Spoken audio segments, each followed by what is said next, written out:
Babak ketiga kualifikasi Piala Dunia akhirnya mencapai garis finish. Satu demi satu negara-negara unggulan menjejakkan kaki mereka ke pintu gerbang Piala Dunia.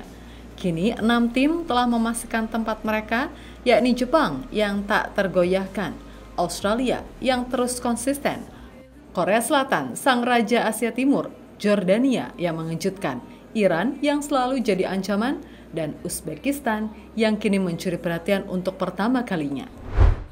Namun cerita belum usai, masih ada 2 tiket tersisa, 2 ruang kosong yang akan diperebutkan di babak keempat, dan salah satu nama yang kini mengintip dari balik jendela harapan adalah Indonesia. Yap, tim Garuda akhirnya tiba di babak krusial. Tapi jangan salah, perjuangan kali ini tidak akan mudah. Mereka akan dikepung oleh wakil-wakil tangguh dari Timur Tengah. Lawan-lawan yang bukan hanya piawai di lapangan, tapi juga lihai memainkan tensi, emosi, bahkan celah-celah peraturan. Sebuah sinyal peringatan datang dari Palestina, tim yang baru saja tersingkir dengan getir, bukan karena mereka kurang kualitas, tapi karena mereka merasa dicurangi. Keputusan wasit yang dianggap tidak adil, momen-momen kontroversial yang berulang, seakan menyusun narasi bahwa ada sesuatu yang tak beres di balik layar. Seakan tim Teng sudah memberikan kode bagaimana cara mereka bermain, wasit, main drama, dan main mata sudah menjadi ciri khas.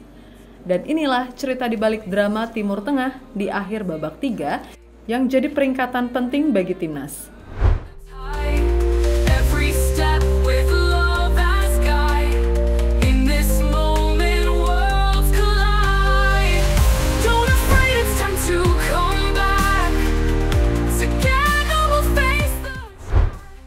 Timnas Palestina adalah harapan sebuah bangsa bertumpu pada kaki 11 pejuang lapangan hijau. Melangkah ke laga pamungkas dengan mimpi besar untuk meraih tiket ke babak keempat kualifikasi Piala Dunia 2026 zona Asia adalah mimpi yang tak mustahil namun juga tak mudah. Mereka tergabung di grup B bersama kekuatan-kekuatan besar Asia, Korea Selatan, Irak, dan Yordania. Palestina sadar, mereka bukan jalan mulus, tapi harapan. Harapan selalu hidup selama peluit akhir belum dibunyikan. Datang ke laga melawan Oman, Palestina berada di posisi kelima klasemen, hanya terpaut 1 angka dari Oman di peringkat keempat. 1 kemenangan saja cukup untuk membalikkan takdir. Bermain di King Abdullah Stadium, tempat netral yang menjadi saksi bisu perjuangan mereka, impian itu kembali bersinar.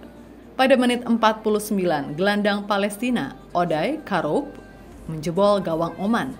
Gol yang meledakkan harapan rakyat Palestina di seluruh dunia bersorak. Seakan seluruh luka dan penderitaan mereka menemukan pelipur dalam 1 sentuhan bola. Dan harapan itu kian membara kala Harib Al-Saadi dari Oman harus meninggalkan lapangan lebih awal di menit 73 karena kartu merah. Palestina unggul jumlah pemain, waktu berjalan perlahan dan kemenangan terasa makin dekat. Namun sepak bola seperti hidup, seringkali tidak adil.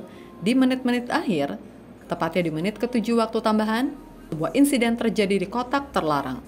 Penalti untuk Oman, Isam Al-Sabi berdiri di titik putih dan dengan dingin, ia menyarangkan bola ke gawang Palestina.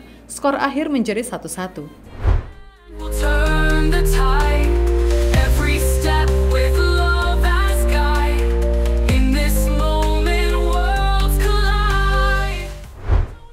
Yap, teman-teman bisa lihat sendiri, semua bingung di mana letak pelanggaran dari pemain Palestina.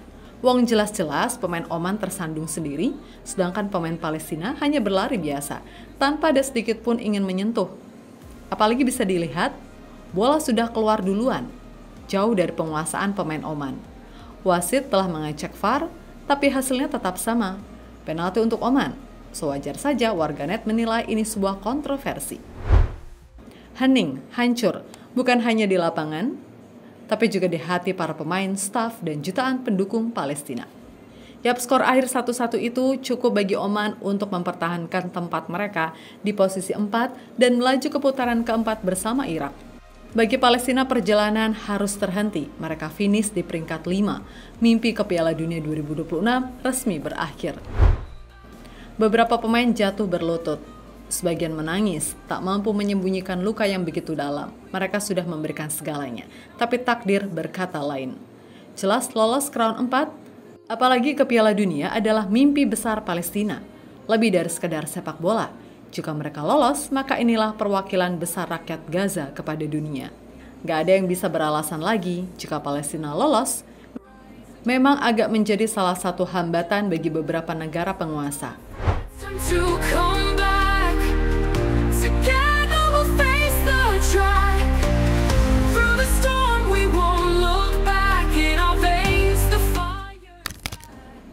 Namun dari luka itu tetap ada cahaya. Palestina dipastikan lolos ke putaran final Piala Asia 2027.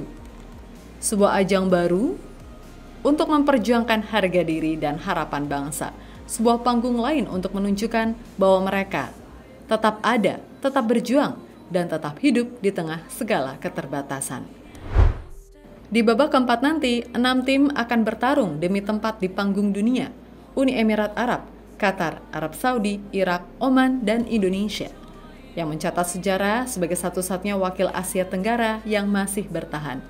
Palestina boleh jatuh, tapi mereka jatuh dengan kepala tegak, sebab perjuangan mereka bukan hanya tentang sepak bola.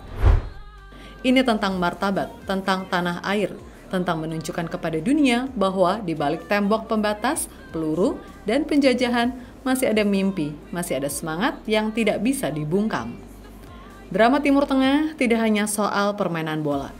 Kadang menjelma menjadi panggung teater. Ada sandiwara di lapangan.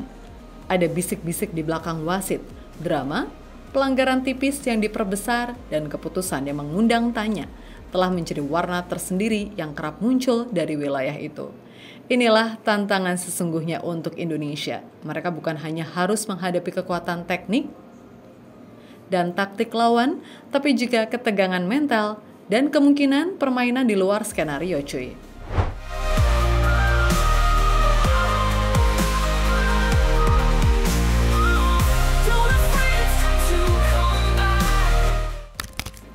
Dan inilah fenomena yang harus diwaspadai timnas Indonesia pada round 4.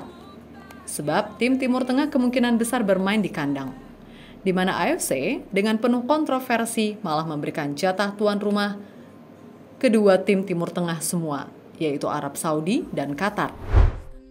Membuat situasi panas, seakan AFC ingin memberikan jatah khusus 2 tiket Piala Dunia kepada tim-tim Sultan.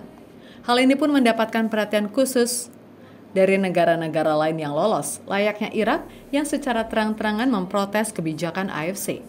Mereka menyelidiki bahwa harus ada statement resmi dari konfederasi yang adil. Apalagi bagi Irak sendiri, mereka juga kapok main di Qatar. Begitupun dari timnas Indonesia. Lewat PSSI, Erick Thohir menyampaikan upayakan tidak akan pernah berhenti sebelum AFC ketok palu. Nah, kita juga izin, tadi saya melapor ke Bapak Presiden dan Bapak Mensesnek. Ada Pak Setkap untuk bidding sebagai tuan rumah. Ya siapa tahu kita masih bisa, walaupun kita tahu dominasi negara-negara Timur Tengah cukup kuat ya sebagai tuan rumah, ya kita coba ini kesempatan. Ujar Erick Thohir dikutip dari YouTube Sekretariat Presiden. Yap, maksud Pak Erick sejauh ini AFC belum mengumumkan tuan rumah untuk ronde 4 kualifikasi Piala Dunia 2026, kendati Arab Saudi dan Qatar santer disebut sebagai kandidat favorit aja. Makanya kita menyatakan bahwa Indonesia juga siap bersaing untuk jadi tuan rumah putaran keempat kualifikasi Piala Dunia 2026.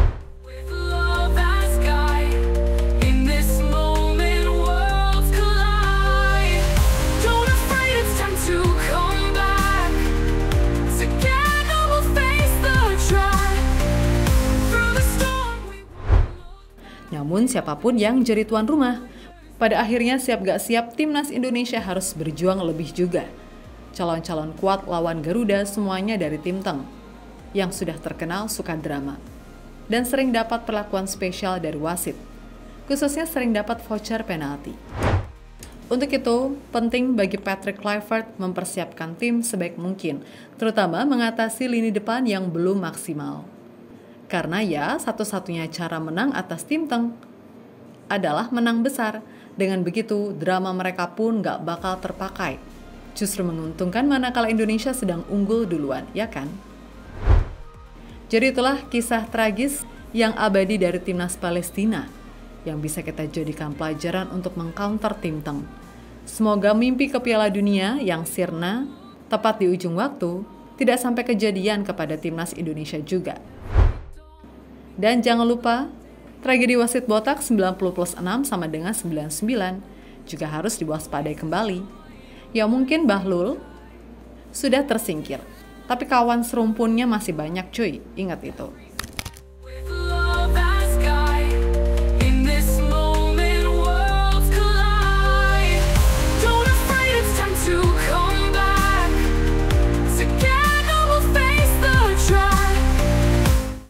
Itu dia ceritanya hari ini dari JL Report. Kalau kamu suka videonya, jangan lupa klik like-nya dan tulis pendapatmu di kolom komentar. Masih banyak cerita seru lainnya, langsung cek video di sebelah. Karena di sini, kita bukan cuma nonton, kita hidup bareng Garuda. Sampai ketemu di video selanjutnya.